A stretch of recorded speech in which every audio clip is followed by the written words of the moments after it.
Let's launch a probe into it.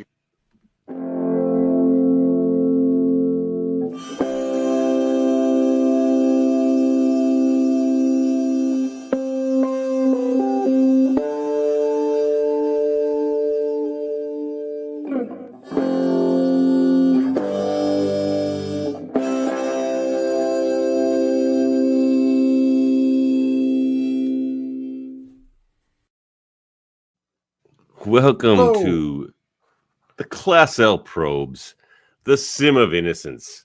We're going to launch 4 probes tonight, as long as Worf doesn't destroy anything. And he usually tries to at least destroy one. It's the classiest of probes, even.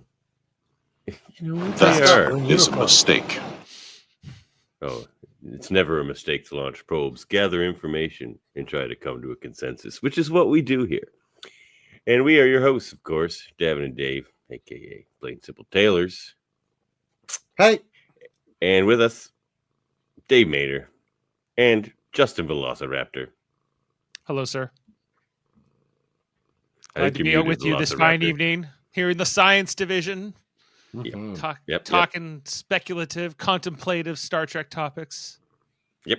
Getting deep. I don't think I've been on a probe before. This is my first Class L. Oh, right on. Yes. Well, enjoy the probing. I will. Thank you. It's also my first probing. Oh. True, but you've been preparing for it for a couple of days now. More fun for us. All right. Well, this is the show where we take topics from our other show, Debate 9, and rather than fight about them, we dive deep, see what we can come up with, see if we can try and talk some smart. You know, this makes the Debate 9 worth all of it. Yeah, it does. Worth all the fighting. Yeah, exactly. We act more like Starfleet in the Federation over on this show. That's right. All right. Who wants to go first? Anybody? Dave, did you bring one in mind? Is it me? Yes. Yes. Oh, Dave Mater. Oh, I thought you meant me. I was like, Dave Mater, because he's a last minute substitution for Adam. I did not. I'll take whatever Adam was doing, I guess. He didn't pick one, but I have a backup, so all good. We'll do that one last, though. All right, let's start with... Could be any topic I think of. Right? Let's start with the guest, yeah. Let's start with Justin Velociraptor here. All right. So... Oh, wait, hold on. Wait. We gotta launch the probe. Oh. There's a whole thing. We should destroy the probe. No, Worf! All right. We got through that time. All right. All right. Here we go. Vulcans. Okay, go ahead. All right. So, my topic is that Vulcans are more argumentative than Tellarites. And I find your trouble with this. I find your topic small and unimpressive. That comment is illogical. I found it. Are you arguing with me? I am certainly arguing with you. It's not really. I don't think they're actually more argumentative than the Tellarites. It's that they both view humanity so differently because of their philosophical standpoints. Like, Vulcans are very much, okay, I see your point of view. Let's come to a consensus and move forward so everything is great and logical and awesome. And Tellarites are a straight-up meritocracy, and they'll tell you if you're speaking some dumb shit. And in Enterprise, especially in Babel, we see how humanity reacts to Tellarites. I myself would love to think that I am more of a Vulcan, but I asked my wife, and she says that I am most definitely more of a Tellarite. But yeah, I think it really has to do with humanity. Oh, absolutely. I went to the head of the authority on that one. Well, I think that's an interesting point, Justin, because I think that let's say humanity met these 3 species of the Federation, like the Tellarites, the Vulcans, and let's throw the Andorians in. And I think that certain cultures on Earth would adapt and cling to one of those 3 more than others. I think that I'm not. Well, we could probably go through the list. Like Italians might like Andorians, I think, but maybe they like Tellarites. It's cold in here. It's a cold in here. Yeah, like it's so frosty. But we like your passion. I don't know. Like I think Vulcans. Let's get Narduzzi in here. See if Italians like Andorians. That's right. Yeah. I think Vulcans would appeal to more of that Zen, maybe like a Tibetan monk kind of culture, sort of thing. They'd be like, okay, logic and sort of more of that. Or even someone like a Stoic. They are very stoic, yeah. Well, they try to be anyway. And some people like Tellarites. Tellarites are like Jody. Jody. To a lesser extent. Except with merit.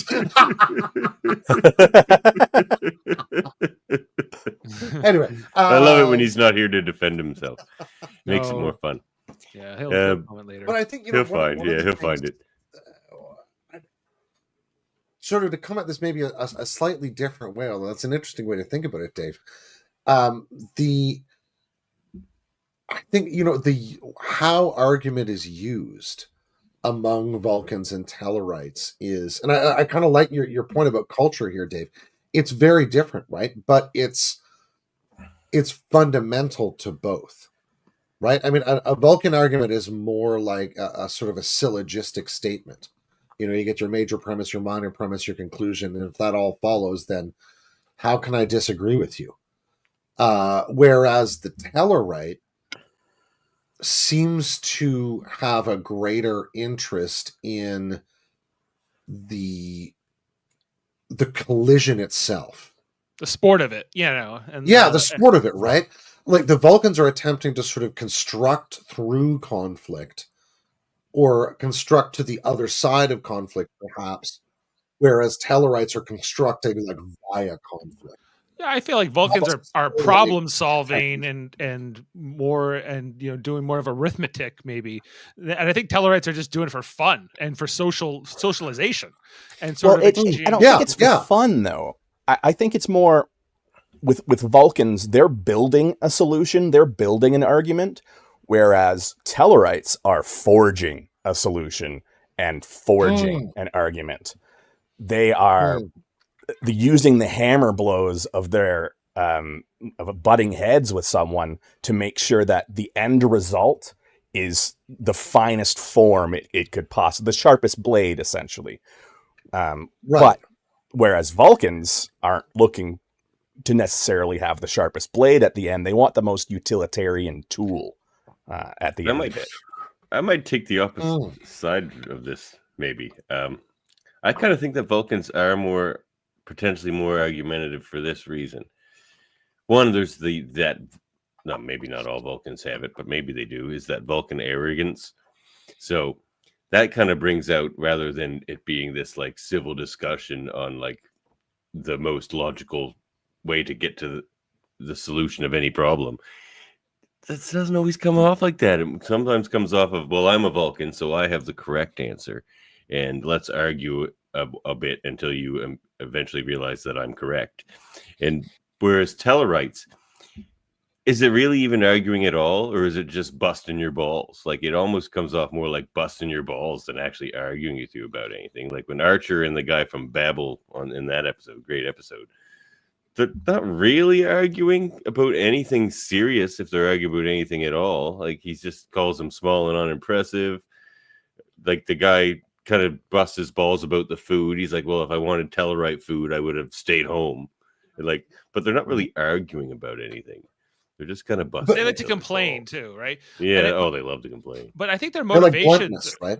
In terms of using in terms of getting argumentative or what it is to be argumentative, I think that their motivations are different, and so therefore it's, I guess the propensity to be more argumentative just kind of comes down to a situation and and circumstances.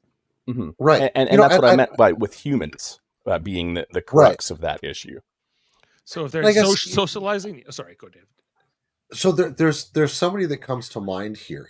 And I may have mentioned him in one of these discussions before, but he's a guy who really blew my mind.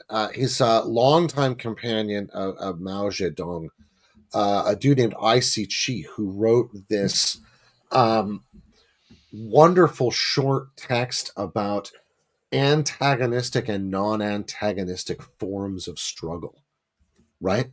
And he uses this term struggle form repeatedly throughout, and tries to sort of work out the logic of how a certain kind of struggle can be turned into another one, right? And I feel like that's part of what we're talking about with argumentative here, that the way, like in some ways we can only compare by sheer volume, because we've established very well that the way in which a Vulcan would be argumentative and its purposes would be profoundly different than the way in which a Tellarite would be argumentative and the purposes. And Davan and Lieutenant Tolkien, your Lefty Tokes, we call them. About Lefty Tokes. There's the joke machine itself. It's a mini hookah, they say. Left-handed. Well, like if I could just interject too, like you're right, in volume we've had way more Vulcan characters. Obviously Spock, T'Pol, and Tuvok, to just at the top right there. And then the only one we've had as a Tellarite is Jank and Pog on Star Trek Prodigy, who is kind of like he's kind of argumentative. Yeah, we really had just episodes with them. Likes to boast. Right? They like to boast too, and just sort of like talk about who they are, and they can be a little like just I don't know. There's a Tellarite counselor that works under Janeway. He's not voiced by Jason Alexander from. He's just kind of a dick. Yeah, he's not the best. I don't think a Tellarite should be a counselor. I just love the Tellarite counselor is as bad as the bird guy on Lower Decks. Well, they're very. You don't think Miglamoo's a good counselor? Miglamoo, he's a bit hapless. He's a chef of the mind. He's a chef of the mind. You might call him a lame duck. Therapy, my good Donald. I cook the mind. Bit of a bird brain, that one. I mean, he gets a great dialogue, and as a character, I love him. But he's like clearly an inept counselor. Yeah, but to that, I think it's important to remember in this for particularly is the history of Vulcans and how they came to the time of the awakening. Their split from the Romulans during that time is a deeply ingrained cultural trauma. And I mean, even in the first episode of Enterprise, we see how much control is actually exerted to keep them as logical and dispassionate as they are when he realizes that they're going to actually go ahead into space, as opposed to letting them deal with the Klingon situation, and then like raises his voice. And I mean, Archer, who, and I rewatched the first couple episodes today for the first time in years, who should not have been given command of that ship in my opinion. Antagonistic struggle form. But his reaction to Vulcan raising his voice like that, I thought was a great addition, just to the Vulcan psychology, and especially because humans really have to remind Vulcans of what they were like. And I mean, T'Pol goes into that a little bit when she talks about how humans are 200 years away from war and famine and everything.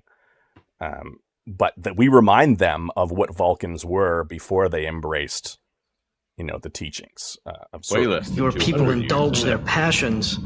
That's right, Vulcans. So, I mean, you have to remember that when looking at Vulcans as well. I think it's part of their fascination with humans, fundamentally, right? Is that they do see such a profound, and even the methodology of the self-annihilation, right? That they used massive bombs and worldwide wars to attempt to accomplish this thing where sort of no holds were barred.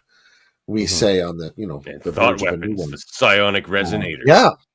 Yeah, absolutely. And rather than going the directions that they did by, embracing logic, we just, said, okay, well, we can be better. And you need to trust us that we're going to continue to be better. And now we're going to go out into the stars and show everyone how much better we are. Still taking our iodine pill breakfast, right? Well, I don't know about you guys, but I'd be with the Vulcans going, you know what? Yeah, well, that's not a great idea. That's a perfect segue, Justin, to this next one here. So what do we think about this one? Who's more argumentative, Vulcans or Tellarites? I think by their very nature, because they're so traumatized by their past. I think Vulcans are Me more too. argumentative. Tellarites are more passionate, and they'll tell you what they think easier. But I think they're going to argue with you less if you've got a decent. I just have to Argument. remind myself of Jankum Pog and like how argumentative was he, or like Not that much. He was kind of nice. you know. But he's not a typical Tellarite either. No, He doesn't really have the seem to grow cultural up around upbringing of a Tellarite, No. Mm-hmm. Mm-hmm. but He's he one is of the very runts. boastful. Yeah. Yes. Yeah. Yeah. Pointy ears versus porcine faces. Hmm. Yeah, I think fundamentally our yeah, I don't. Oh, that's hard. What are you saying, Dave? I think it depends on if we're talking Enterprise era specifically, then Yep. sure. Then yes, they gotta stick up their butt in that era, and they're argumentative as hell. So in general, I wouldn't say so. Like I think that they're like I think the later Vulcans of the 23rd and 24th centuries are more passive. At that point, I think they've come to appreciate some of our more impulsive traits as a species. Right. Well, and this is what I'm wondering. I mean, is that also the sort of rebalancing of species psychology in the wake of meeting their past like that goes a different route? I mean, there's just a sense that all of these odd possibilities open up is one of the things that Enterprise ends up touching on, with the lovely monastery episode, but also those folks who are out following with the two Mirage, The Path of Surak. Yeah. Path of Surak, yeah. Mm-hmm, mm-hmm. And in the forge. Mm-hmm, mm-hmm. And I mean, we do get Cybok as another aspect of Vulcan psychology. Well, it's interesting in the time that we see from Enterprise time to into the TNG and Voyager and that sort of stuff. The Vulcans have done as much kind of growing as the humans have. When they would have you believe that they didn't have that much growth to do as the humans did, but it didn't necessarily seem to be the case. Because, like Dave says, they had a super stick up their butt in Enterprise era. Huge stick. Yeah. Well, they have and it also points out the stick that Spock has up his butt in the original series as well, right? Like his internal tensions compared to the Spock we meet in, say, Unification, parts 1 and 2. I mean, he is 200 years behind the rest of the species, partly because he's the two things in one. I feel like he's got to make that struggle through his whole life. It's almost like he was reborn as somebody else. Oh my god! If you remember, young Tuvok Genesis? Not a fan of humans either. He was serving Starfleet with Sulu, and he was like, everyone, you think everyone's gonna be like you humans, you suck, and like he was more argumentative at that point in his life. And we saw how argumentative he actually was before he found he found logic. He was like, I like the girl at school, I'm a jerk, and and then that Vulcan guy turned him into a good Vulcan by the end of the summer or whatever hell that story was. But I think the Vulcans can be. I think it just depends. Tellarites have it more just as a part of their culture. Yeah, it's just ball busting. It's fun. That's what I do. All right. Well, this is a perfect segue. The fire's coming out. Exactly. I don't pretend I'm more Vulcan. I'm definitely more Tellarite. I wasn't always that way. I was more Zen in my youth. Now I'm a parent and I'm stressed out. I have to vote no on this one, I think, overall. Okay, you're going to vote no overall. I respect that. All right. Yeah, I mean, for me, so let's move to this one. Sense in which argumentative is meant. Yeah. The Vulcans were right. Humanity was not ready to explore the stars on the NX-01. We've kind of been just dancing around this already, so I thought it seemed like a good next probe to do. Oh no, let's fire another probe, shall we?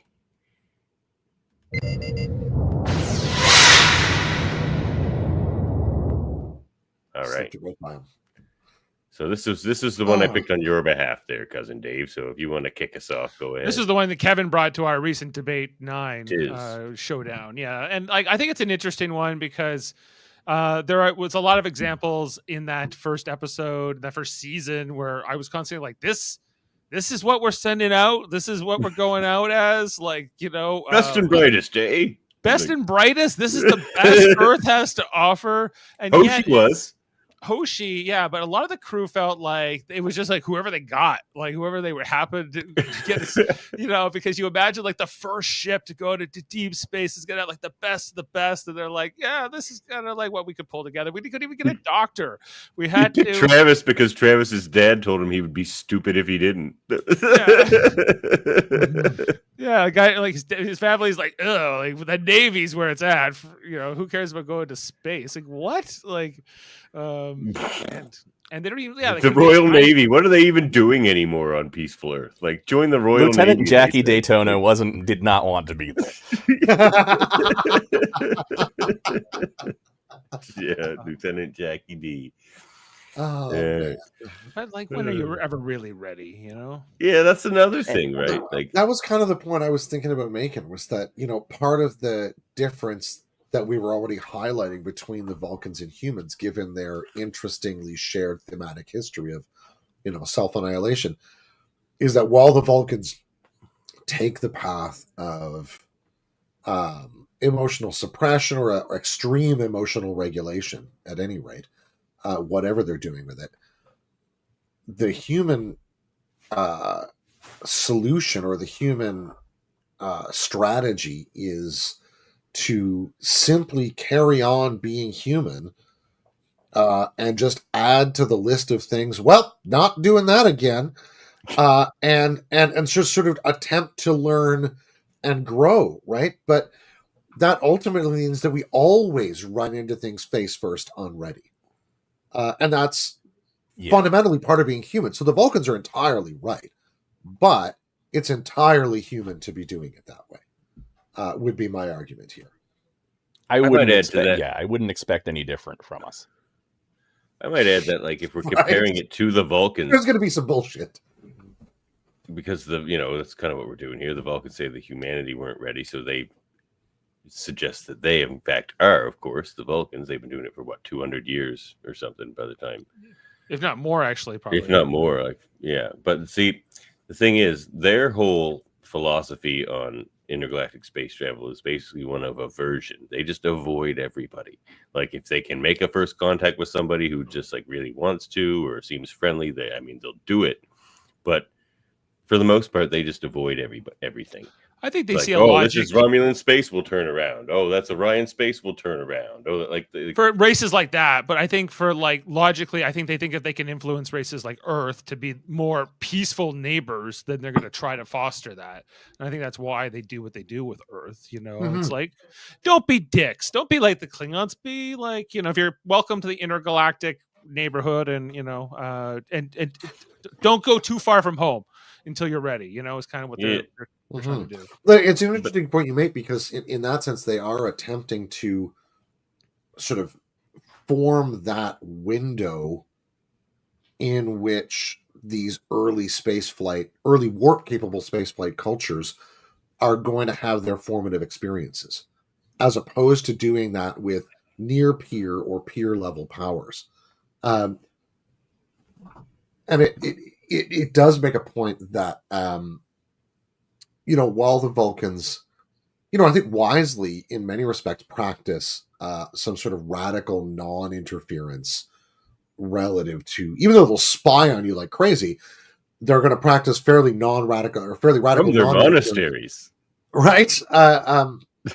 Around your actual political process. And they're just going to deal with whoever comes to the top of your political process in the most informed way they can. And I think there's a definite logic in what their approach is, but I wonder if it isn't, again, part of their reaction to both, the sort of mythical split with the Romulan, which coincides with that war under which somebody could leave under the sort of eagle's wings, right? That they know precisely what they're capable of. And if they really went whole hog, they would steamroll Earth, they would steamroll Andor, they would steamroll Tellar. They would just do it in the most coldly rational ways, right? Right. And so in a certain sense, their policy seems to be as much, to me at least, a cultural extension of their extreme emotional regulation as it is especially pragmatic, right? There is a sort of oddly non-rational basis to it, which is the givenness of their biology that they simply have to respond to somehow. But they also have a strong ethical difference in separation with the Romulans, like just aside from their philosophical, devotion to logic and to rejecting emotion. Like the Romulans believe that they're better than everybody, that they have they have this strong arrogance about themselves. Don't the Vulcans? Well, the Vulcans not in a militaristic way, more in a pacifist way. And that is a fundamental difference because like the Vulcan teachings are fundamentally about peace. They're not complete pacifists in the sense that they won't fight at all, like they will, but like not beyond self-defense. And I think that like the cultures that they have ethical alignment with, like Earth and even Andoria, who they have like a contentious relationship with, but they see as more as closer to them than the Romulans or the Klingons or these more Andorians have elaborate rules to keep them going right out to those duels to keep them from going into open conflict. Yeah, I mean, you make a really excellent point. They're straight up conquer, their policy is conquest as a state too, right? And so therefore they're not in alignment with that. The point I was kind of going towards with the whole comparing the Vulcans' philosophy and the humans' one in the beginning is it's like situational, right? Like if the humans had adopted the kind of radical non-interference, Earth would have been destroyed by the Xindi. So it's like, right, it may work for the Vulcans, but I don't think that radical non-interference necessarily works for Earth. They don't have like the respect of the other species or like the fear or whatever it may be. Like they're not intimidating at all. I don't think it was going to work. And the other question I would ask is how many more like trips through the like spin centrifuge do the Vulcans think Archer needs before he's ready? Like what else can he do to prove to them that he's ready, like as a human captain? Like he can't live 200 years and like learn like a Vulcan, like what can he do? I don't think he ever would have. No. I think it would have been several. If the Vulcans had their way, I think it would have been several more generations before they allowed. I definitely. What would those generations even do different than Archer? Like what in? Oh, nothing. Absolutely nothing. Because the Vulcans were literally buying their time. They were just biding their time to get us to get a better adopt logic. They wanted us to be Vulcans. True. Yeah, that's true. Yeah, they wanted us to be Vulcans. Whereas if you look at Vulcans and you take their philosophy to the extreme, you get the Borg.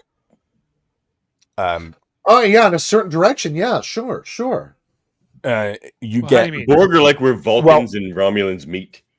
Vulcan philosophy, if they were allowing everyone to adopt pure logic like them, and get rid of all emotions, which is what to like Vulcans force feel to have like a totalitarian version of logic like imposed? Exactly.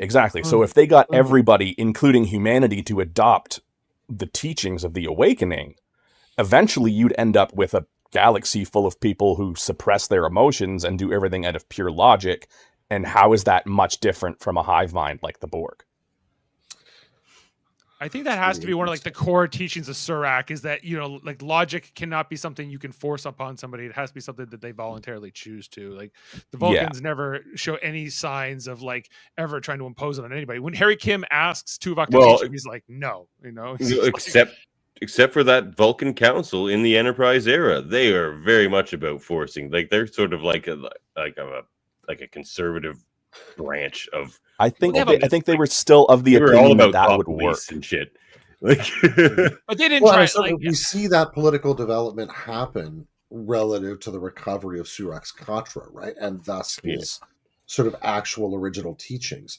And I mean, that's one of the. I think it's a really cool piece of Enterprise, actually, all that Vulcan politics stuff. But Yeah, it's great. you know, the other, I mean, the other side of that is we're also in a point where the Vulcans have way more enemies closer to home. You know, when we meet Spock and he's part of the Federation, or we meet somebody else later on, Sarek or somebody later on in TNG, those Vulcans have an extraordinarily peaceful field around them. You know, except when the occasional space whale shows up or something like that, right? Or Borg. But all they had to do was smooth it out with the Andorians, and they were pretty much cool.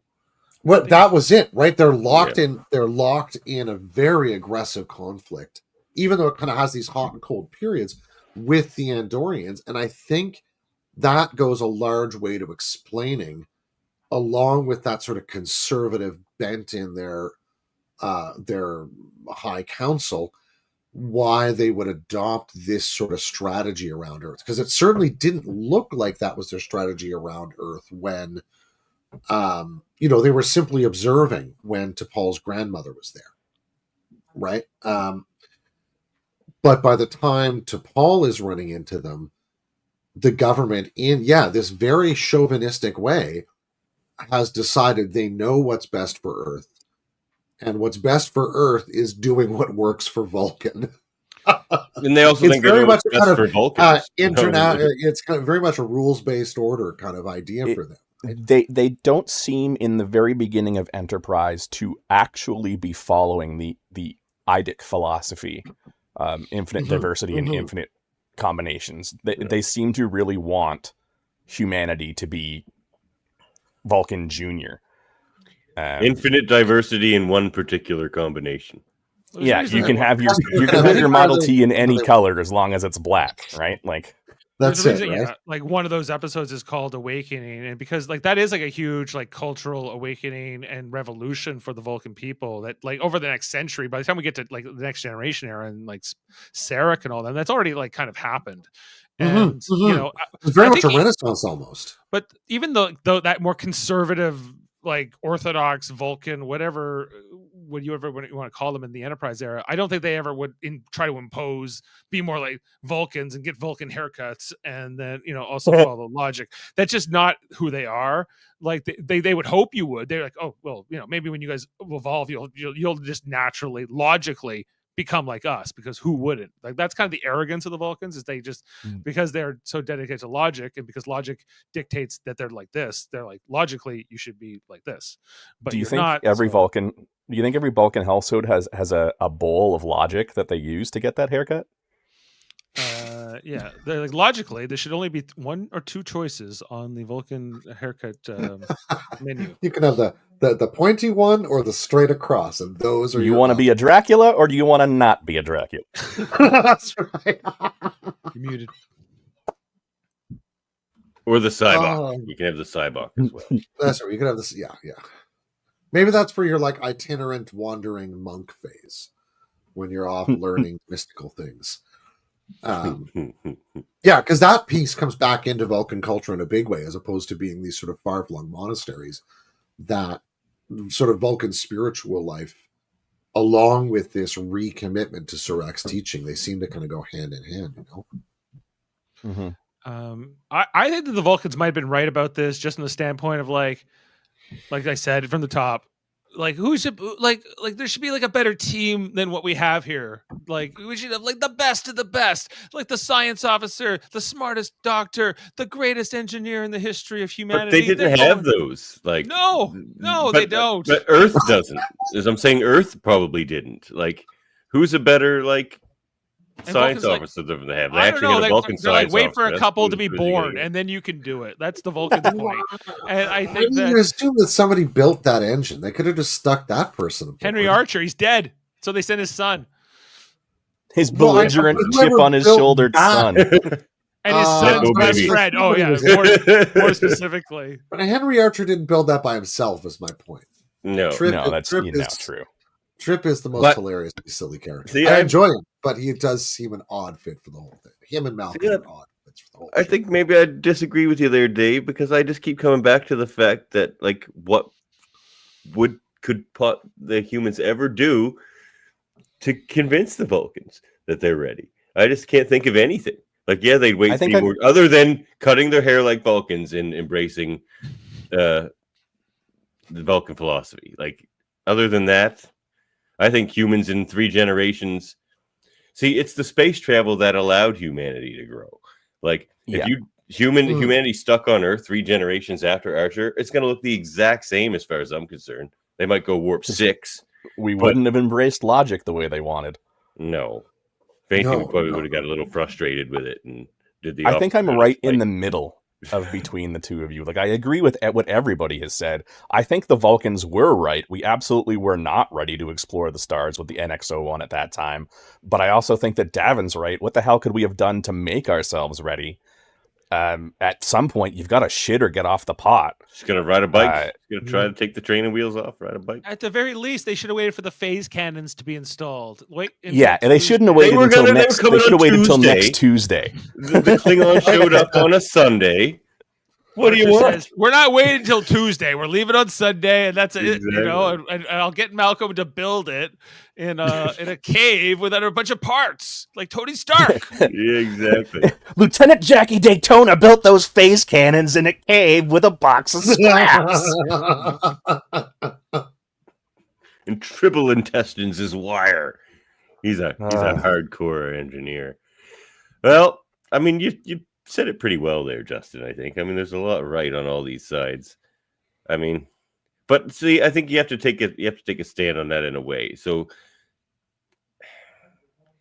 we were as ready as we were going to be. How about that? So I think the Vulcans are wrong in that case, because I don't think we were going to get more ready without just doing it, taking the training wheels off.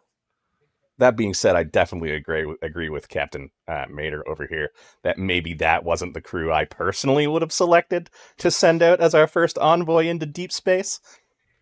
I think A.G. Robinson might have been a better captain, but he was also more of a hothead, so he would have got them in more trouble. Yeah, he falls off now. And Archer's already a hothead, but A.G. even more so. Yeah, Archer was a little like.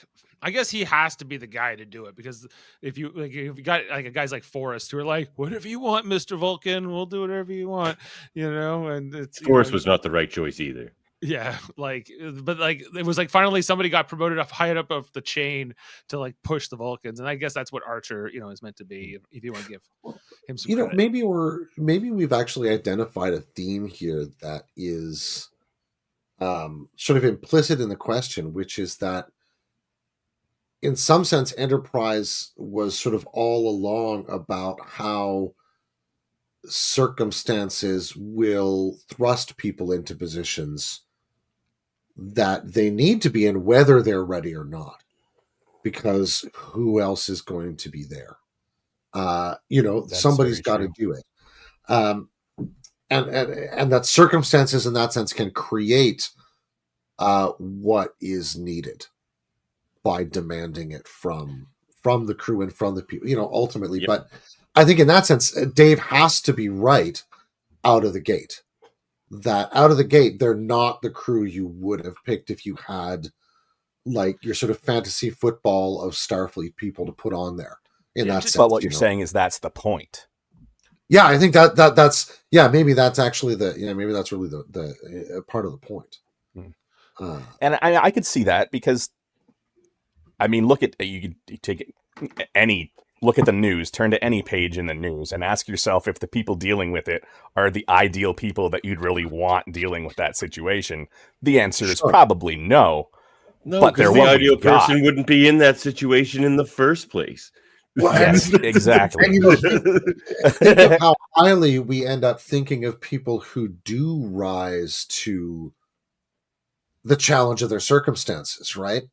Like those people who do like Archer get into that crew does, right? Ultimately, because like they end up pretty good, even though they saved humanity.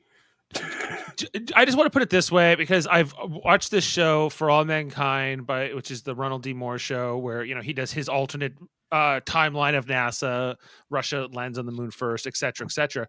And like, I see all these like astronauts in this show who are the best of the best, have been trying to do it their whole life. There's such a competitiveness to it. It's like, to get the greatest, the best, like, you could be perfect. Was that not Archer and AG though? They were totally competing to be the best. These people are less perfect than you would, I guess, what I'm looking for, and that's what you felt like in original series, because, like, I felt like Kirk was like the best of his class, and Spock was the greatest first officer in Starfleet, and etc. And Scotty. There's no way you thought McCoy was the best doctor on Earth. No, I would skip over McCoy, but like, then like in and their engineer was drunk all the time, but whatever. Best in of the TNG, best. in TNG, it's the same thing, right? Where they're like mostly like the best officers, they're the flagship of the Federation. Then it kind of got like, you get into Deep Space Nine, Voyager, and Enterprise, and they're kind of like, these aren't the greatest people. They're a little bit more flawed. That makes more. Which made them more interesting. I think that's the idea. I would say for me, it's not that. I would rather see the best. Like, I think the For All Mankind gets. I'm getting some echo.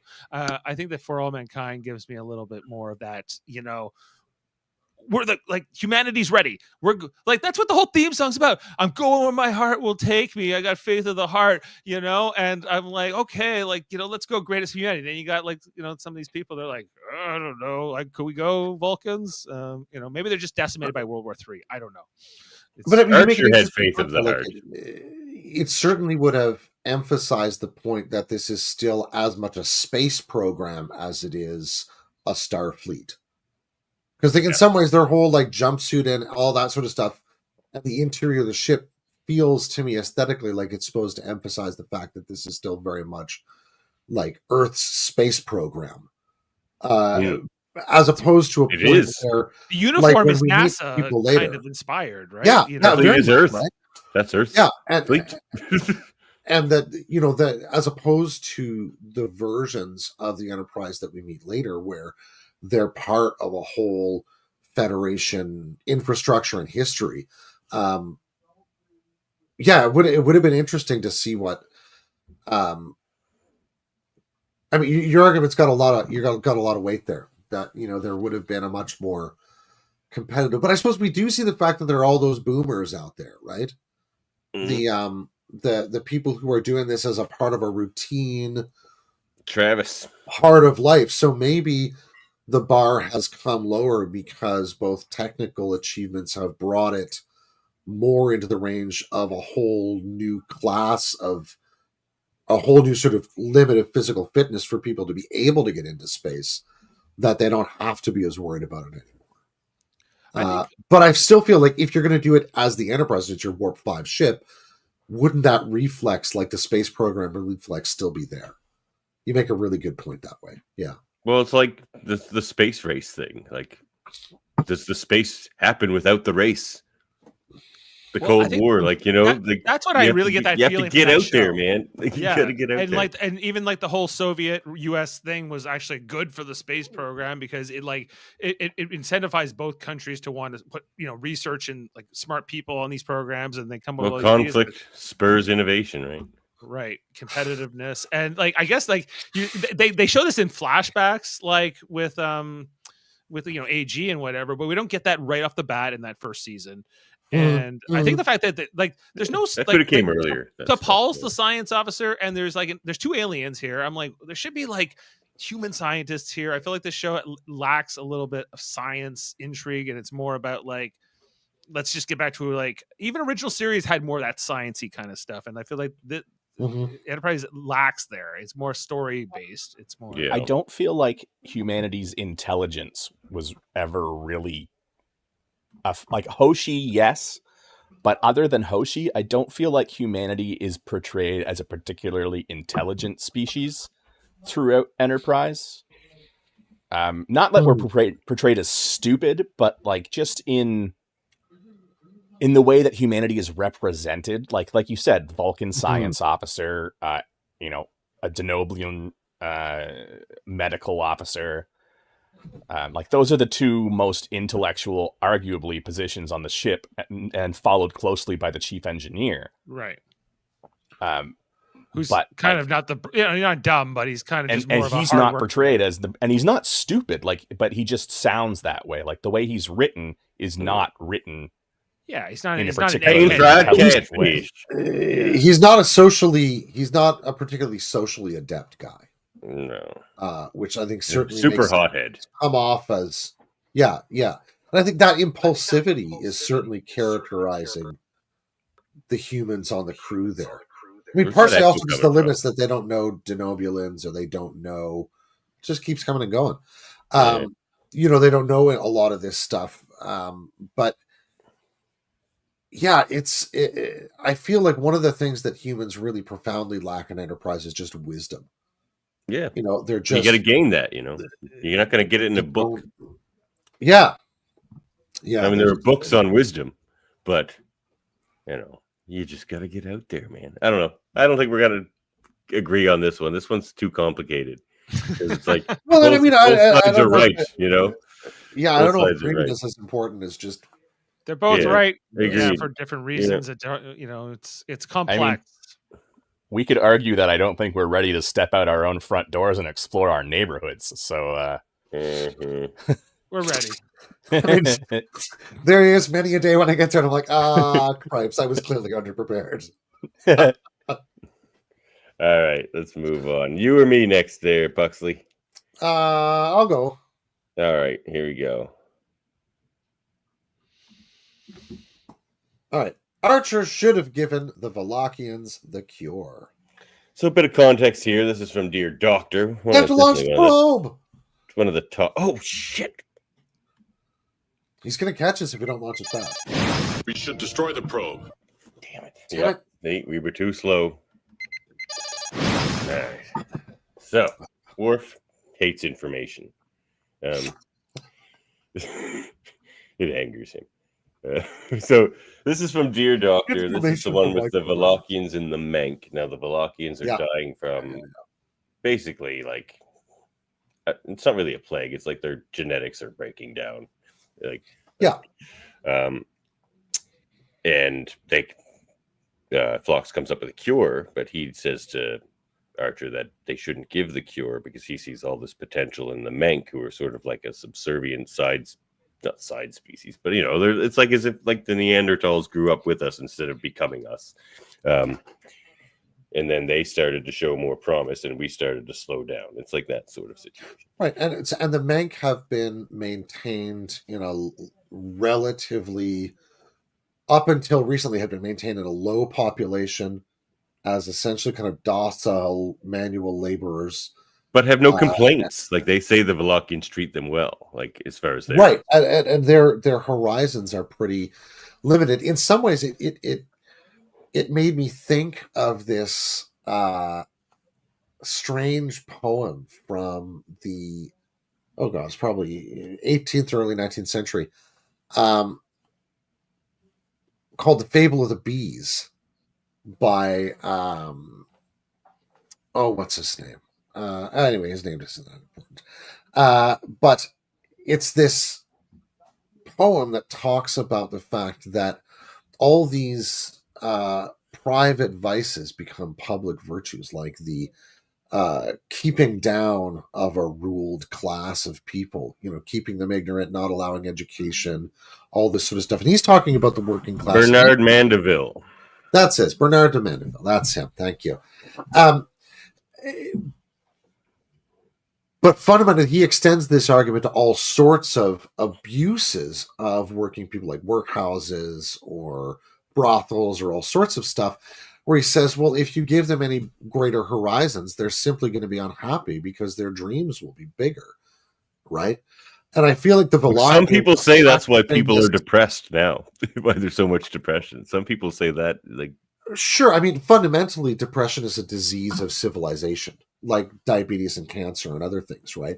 They're deeply, anxiety as well. They're deeply prevalent in humans in groups where we, on a routine basis, don't spend the majority of our time with our fundamental support networks, right? If you think like how we used to travel like 50,000 years ago, when there's like 24 people in the world that you know or something, and you spend all day with them, unless you're one of the people that leaves to go hunting for a little while and come back or something like that, right?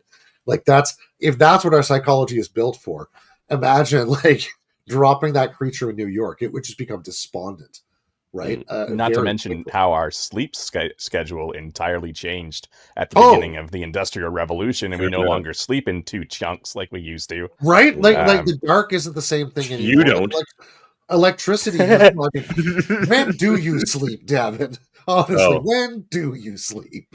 Oh, by 2 chunks, I thought you meant like once in August and like once in... No, yeah, like there's a whole spiritual tradition in Judaism about the wee hours of the night and the little old man that comes to visit you while you're contemplating, who is technically sort of the angel of the Lord, or like divine wisdom coming to visit you in the middle of the night.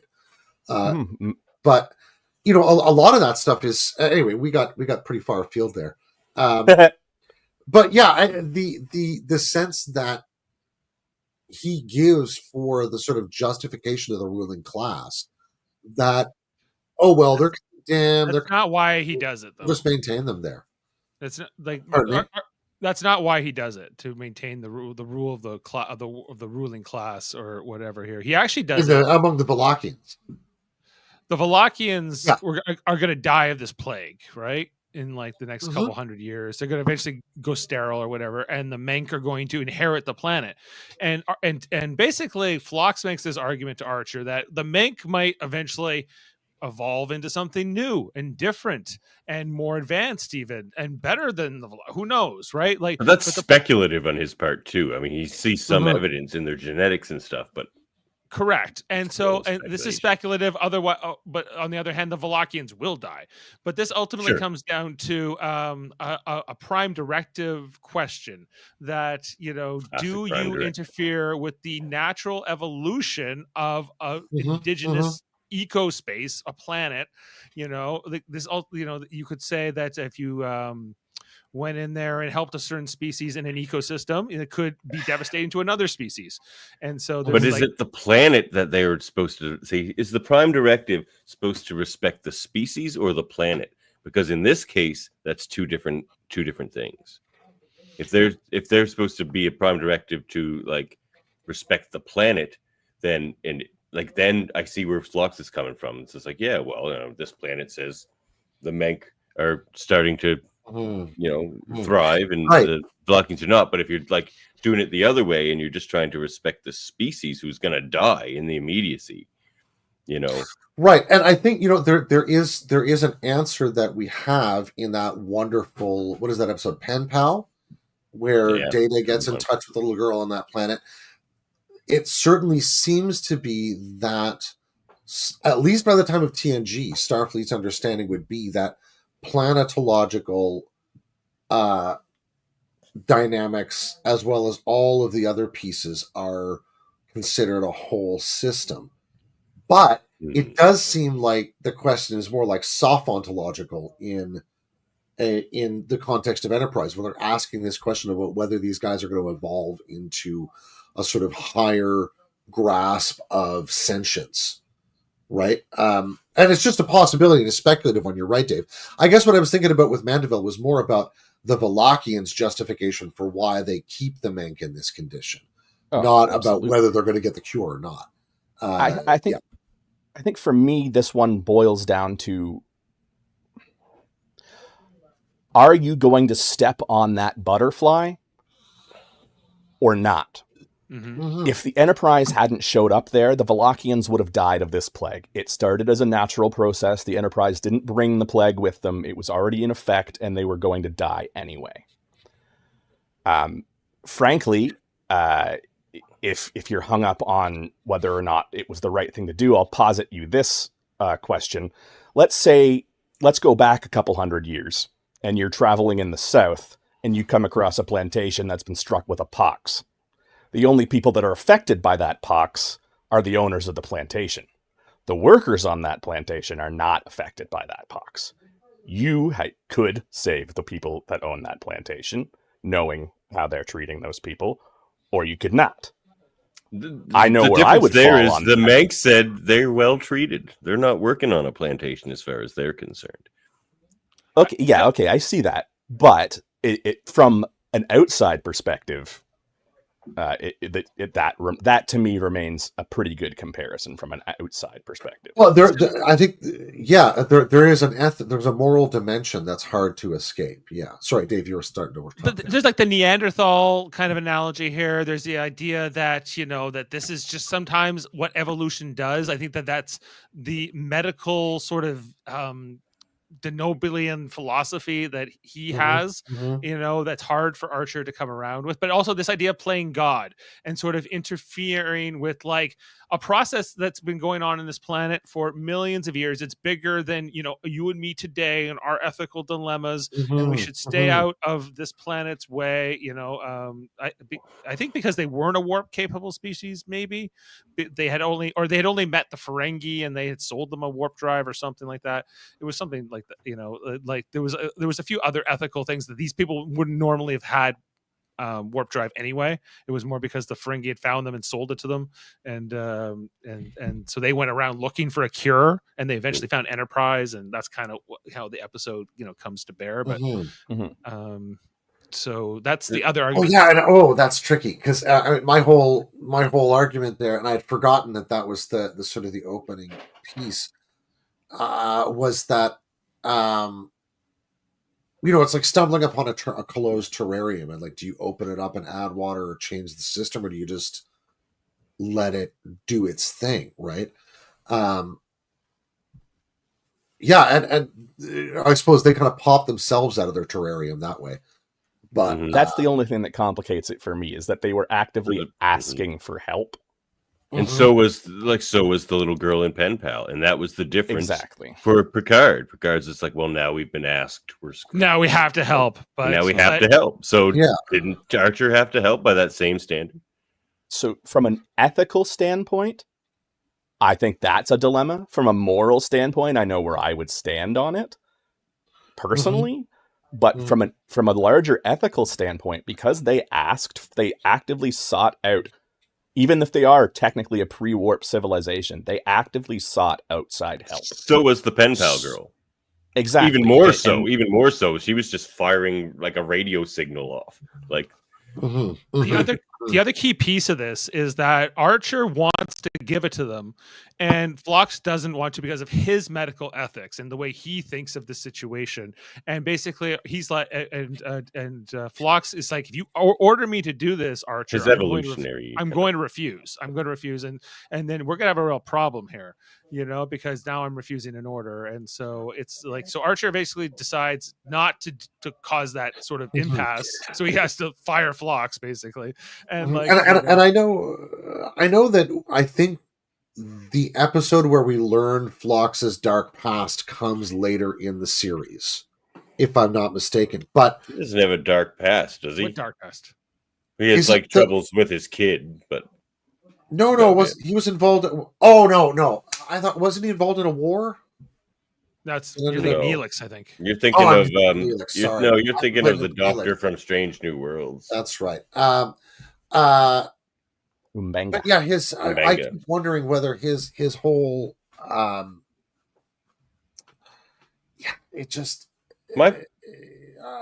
I feel like they could have at least taught the Valakians some kind of therapy, They did. They gave them something to ease the gift. Yeah, that's palliation. I mean, some sort of but teach them the beginnings of the techniques or something like that, so they could try and develop it themselves.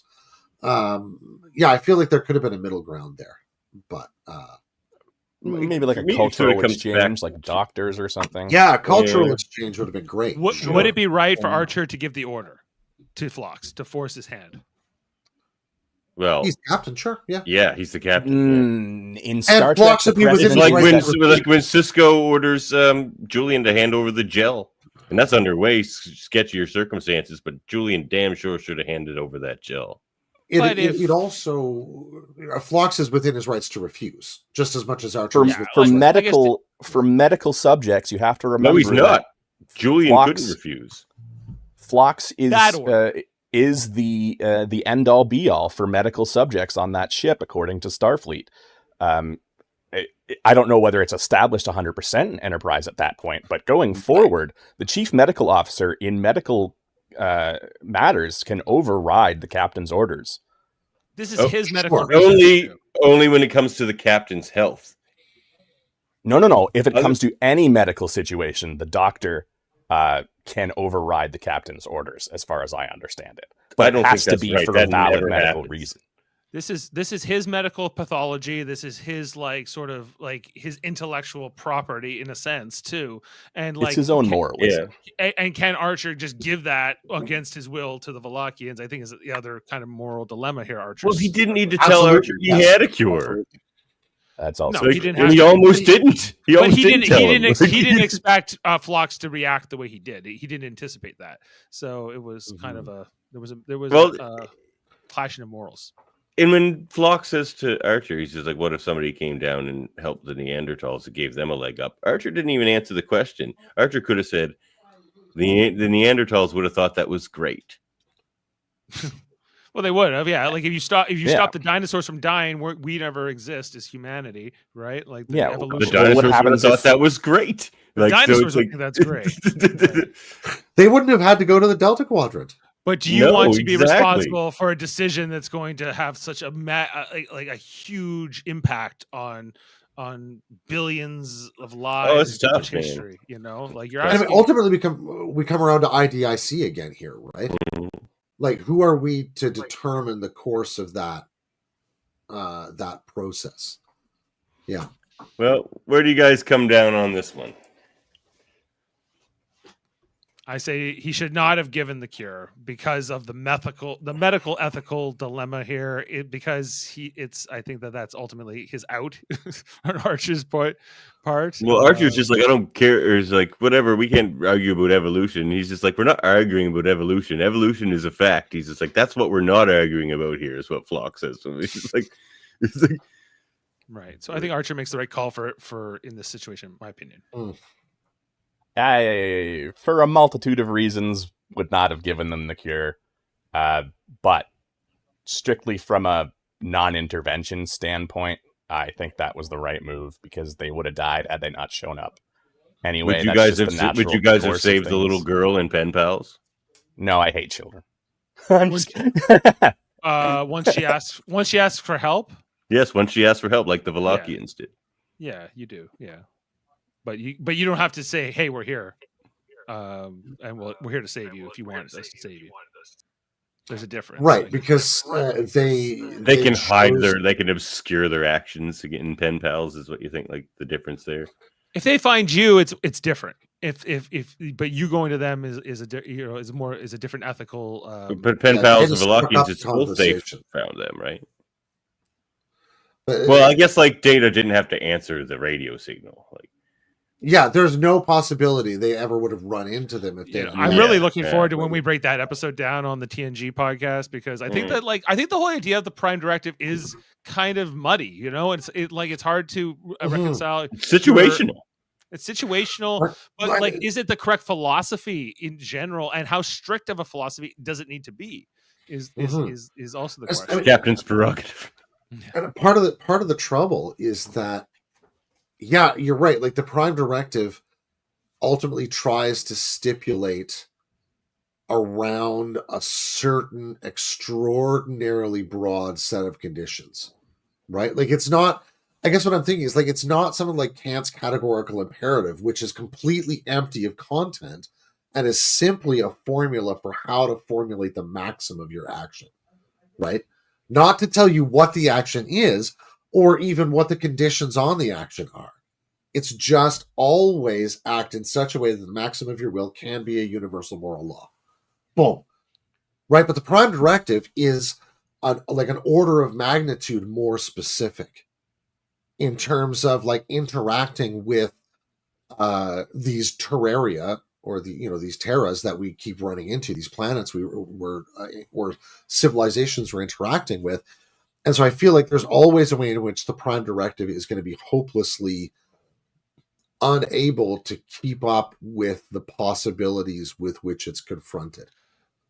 Right. At least in theory. Can I It's just play always this going to have to be a practically thing. this thing that I have from when Bricard had to wrestle with this in the first season? Yeah, go of for PNG? it. Yeah. The Prime Directive is not just a set of rules. It is a philosophy, and a very correct one. History has proved again and again that whenever mankind interferes with a less developed civilization, no matter how well-intentioned that interference may be, the results are invariably disastrous. Saying if you don't know, you step on that butterfly or you step on something that's about to eat the butterfly, you don't know what like so it's like, do you want to play God? But it's kind of more of a Vulcan philosophy, like hands off, keep distance, you know. Well, Vulcans definitely gave them that philosophy. They didn't have it before the Vulcans, that's for sure. Right. But the thing is, too, it's like with the Prime Directive. Here's the thing, though. Go back to the Neanderthal analogy for a second, where Phlox, says what he says. But like, what if you just twist that around a little, and someone didn't come down and give the Neanderthals a leg up? The Neanderthals found someone and asked them for help. That's like for us. Phlox's analogy is that Homo sapiens may well have either mated with them or bashed them with a rock. Yeah, really. Unfortunately, They're bagging aliens now. Let's get them. But I see your point, right? If they had managed to find somebody like the Enterprise and ask them for help. Well, look, there's also the argument: are we actually Neanderthals and not humans? Like, at least those of us with a strong Neanderthal DNA. Because I got 2%, if whatever. Humans move into an area populated by Neanderthals, and then just through breeding, the breeding kind of weeds out the Neanderthal DNA. What just happened there? Did they become humans, or did like the humans move into a Neanderthal culture, and that's just what the Neanderthal became? Like, are we Neanderthal or are we humans? You know what I'm saying? Anyway, well, at the cultural level, that's a great question. Yeah, that's well, like we are kind of hybrids. Like, at least the certain percentage of the planet that does have that. certainly DNA. Europeans. Yeah, we're hybrid, and some Asian. Yeah, like we're hybrids in a sense. Yeah, and like obviously, like the hybrid. Like when you go back enough generations, there were like half Neanderthal, half human kids who like would have had. But what if that? Because they wouldn't have known that beforehand, before the interbreeding, that would have been possible, likely, between the humans. And, like, what if that's the trajectory for the Menk and the Valakians? What if it's not just the Menk to overtake the Valakians, or the Valakians to keep suppressing the Menk? What if they eventually, like, if that missing piece in their genetics could be supplied by the Maybe Menk? If they just had sex with each other, it would Yes, all what be if they okay. just had sex with more Menk? So what you're saying is Kirk should have handled this situation. Exactly. Yes. That's why he was the best of the best.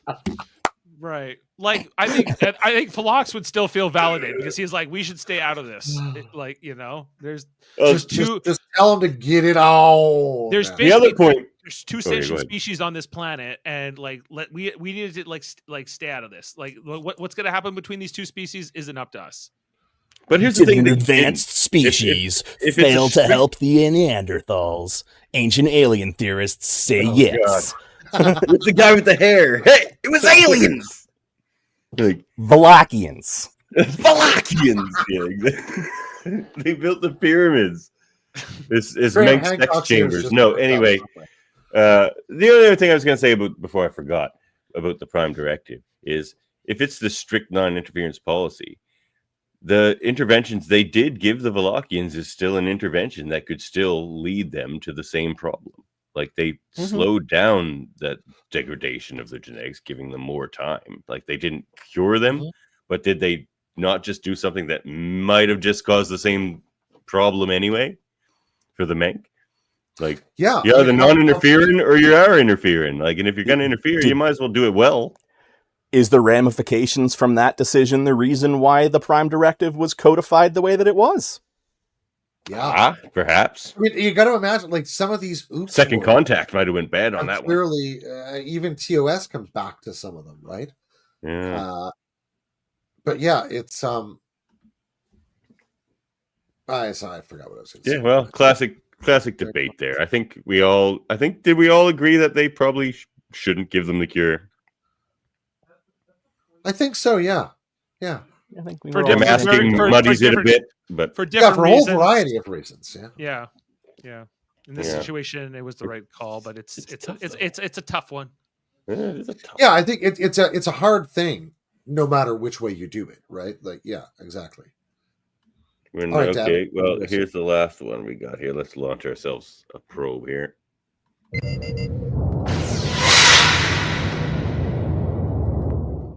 Or as a wise man once said, Let's launch a probe into it. I just watched the episode that quote's from, actually. That's from Where Silence Has No Lease. Oh, is that's Nagilum. Season 2, yeah. I love that episode. We're going to talk about that on TNG review series eventually. Well, all it's right, the second episode. It's coming up soon. So yeah, looking forward to it. All right. So As here's much as the I'm last looking one. forward to Archer. space, baby. Ordering the death of Sim marked the end of his innocence and high ideals. Well, it certainly didn't help. But I think it might have been you and I, Dave, that mentioned we were discussing the fact that there was something Archer did a few episodes before this that was it you and I discussed that? yeah, it was. I think it was a few episodes after this where I think it's the It's before Sim, isn't it? I have to look it up. All right, look it up. Let me figure that out for you because I think it's important. But the Illyrians, where the other event is it's during the same like Zindi thing, but he steals. I thought it was before this. He steals like their warp drive basically, or something to make their warp drive go. And stranding them so he can continue his mission. So he does like, we'll bring it back. Right. Oh yeah.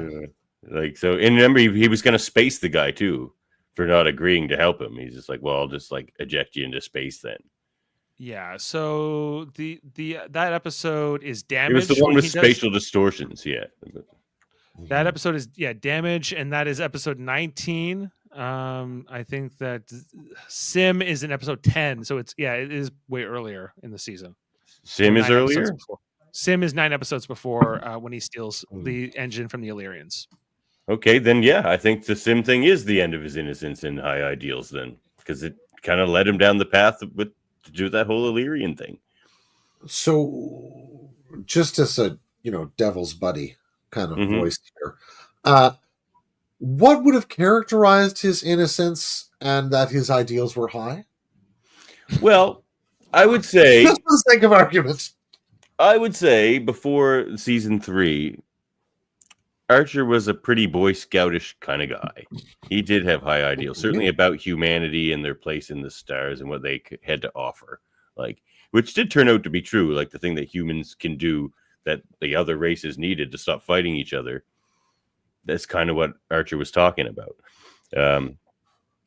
So I think he did have high ideals. He was confused about, like, he had confusion. Like they didn't have this set of rules he could, fall back on. So I think he messed up a lot. But I think he did try to do he did try to follow his ideals, I think, up until this indie thing. And then he got the job done, man. I'm not criticizing him during this indie thing because he got the job done.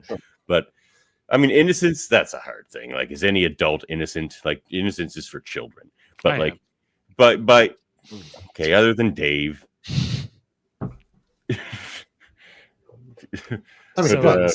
Dave's.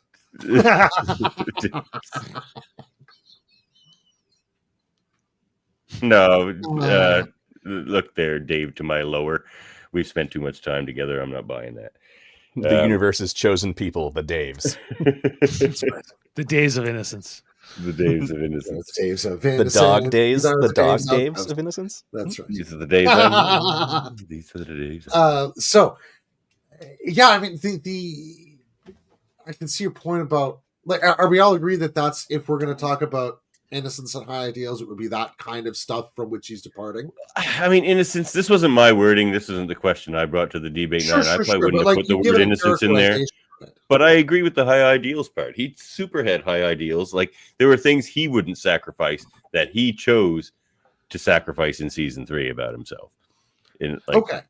Like, I don't think that this was such a big move. Like, okay, Sim is not Tuvix. Okay, Sim is basically you create a clone of Trip, who, like, before you created him, he's nothing. He's like a little egg thing that doesn't live. And then when you create him, he dies in like 10 days anyway. There's no stopping that.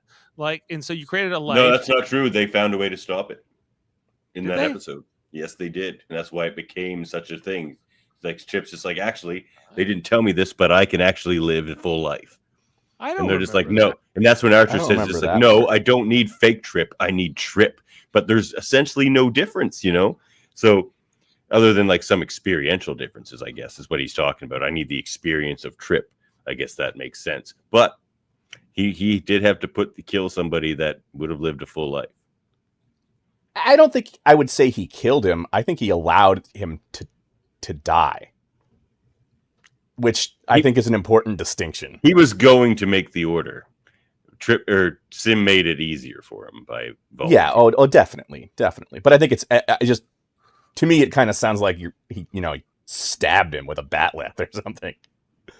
But I don't know. He would have. To me, I didn't find this as big of a moral dilemma as this episode made it out to be. Like, to me, it wasn't Tuvix, which, by the way, had a very obvious answer, which I'm sure you guys have discussed in the past. Yeah, Richard Hanley corrected us very handily about it when we had. But yeah, like, I don't know. Like Dave said, the guy's a 15-minute friend. Like, he's there, he grows, he gets older, and then he dies. Like, they knew that created a life. But they knew that going life. into it. They knew Phlox knew what was going to happen going into it. Like, until they accidentally stumbled upon the fact that he didn't have to die. Yeah, they thought I forgot they had to about remove the thing, and then it would kill him anyway. I forgot about that part. I don't think that's what happened. I think it was It that. is. I think it It was is what that they thought there was a way to do a transplant without killing him, but they figured out that wasn't the case. No, they found it was the case. No. Okay, do you want to read the plot here? Let's go. You can look that part up. Okay. Okay. So it starts with Phlox discovered later that he was incorrect, and Sim would not survive the tissue transplant. He found that out later. Yeah, because they're basically growing this guy to get tissues for Trip, right? Yeah, to save Trip. That once they're implanted in Trip's body, will just continue functioning as normal human organs. Yes. Right. He's going to live 15 days. Or they're constantly growing these guys for the rest of the series and just never mentioning it. Time for a new liver trip. Star Trek The Prestige. That's right.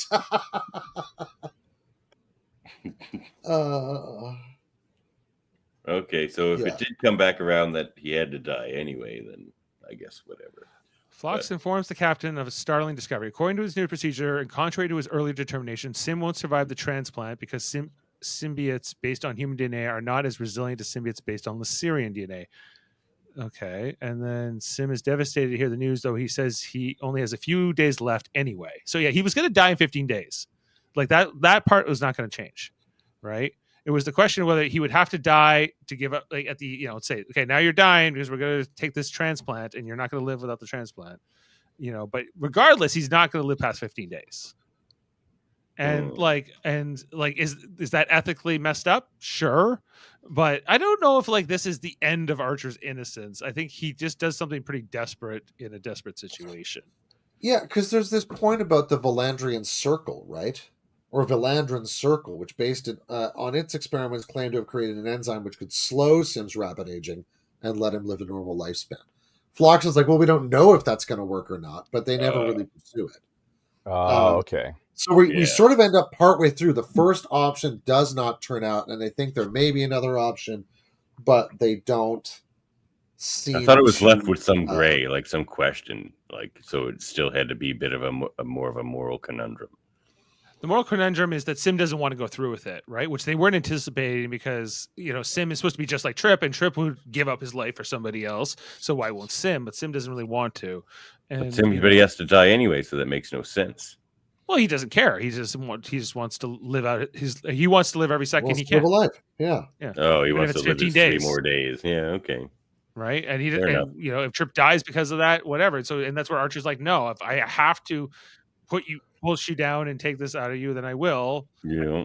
I'd rather you do this. That's a hard thing for him to say, though, that he says to him, though. It's just like, it is, especially this was a baby 10 seconds ago he's holding. Yeah. And it's like, it's his best friend's clone, but with all his memories and personality. And then, the Tuvix situation was even darker, right? Because there's even a part of Sim that wants to do this, but Tuvix was no part wanted to, be separated, right? Absolutely not. Yeah. Tuvix is a freakish accident that had to be corrected.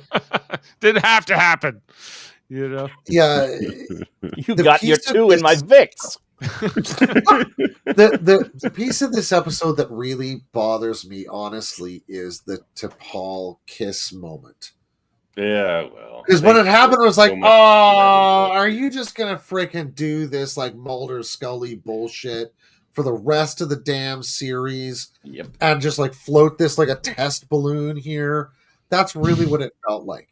Like this whole thing is just a contrivance to float something past the audience and see if they're gonna ship it, and if they will, then okay, we'll run with that. And I think they got enough response; they kept on and offing it from there on, right?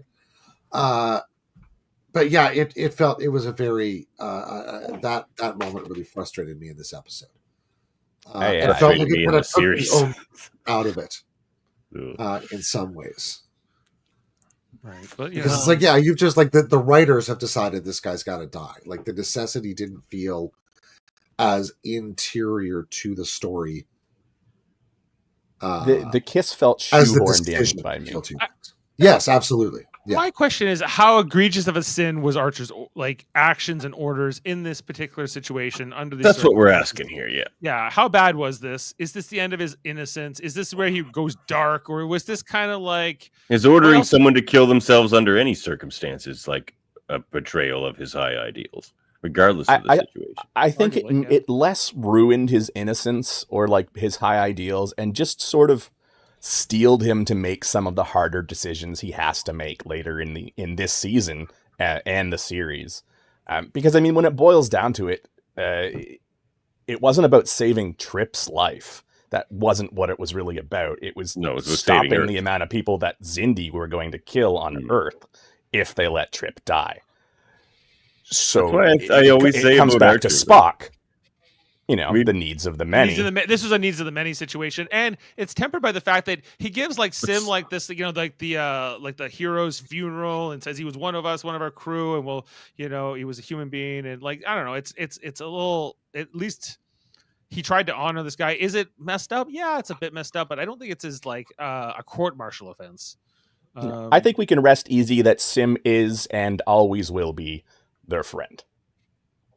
Well, one thing I would add to, because we were talking about before how this crew wasn't ready. That whole Xindi mission was an impossible task that they still pulled off. So I think we downgrade that crew in their skills a little too much, because just being like, hey, we know nothing about this space. Go find one person in this whole part of space, stop them, and then it was impossible, and they did it anyway. Like they had to sleuth out clues to get where they were going. They had to do the Illyrian thing, like you were saying.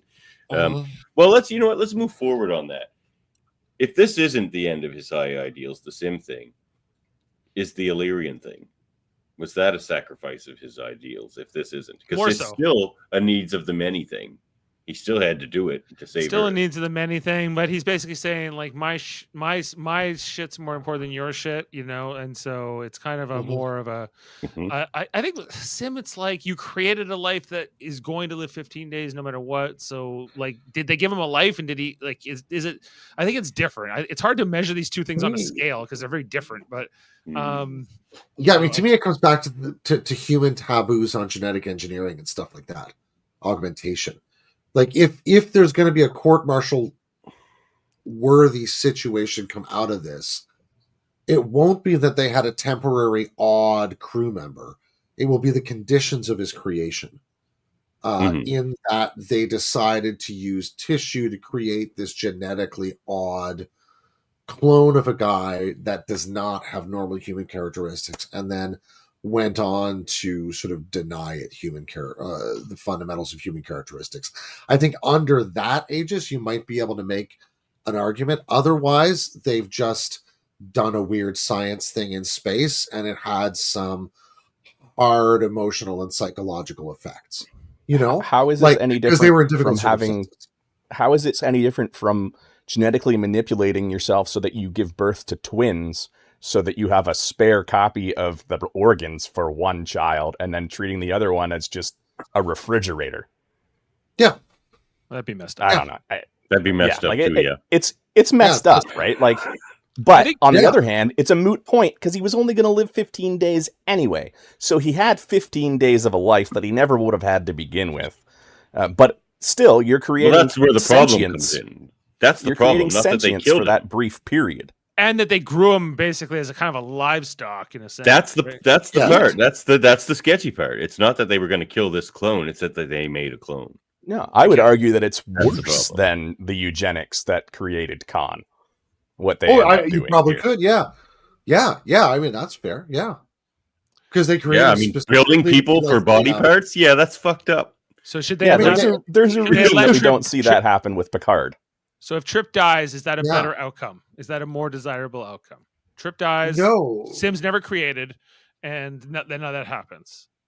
No, morally, possibly. There's just no one to court martial.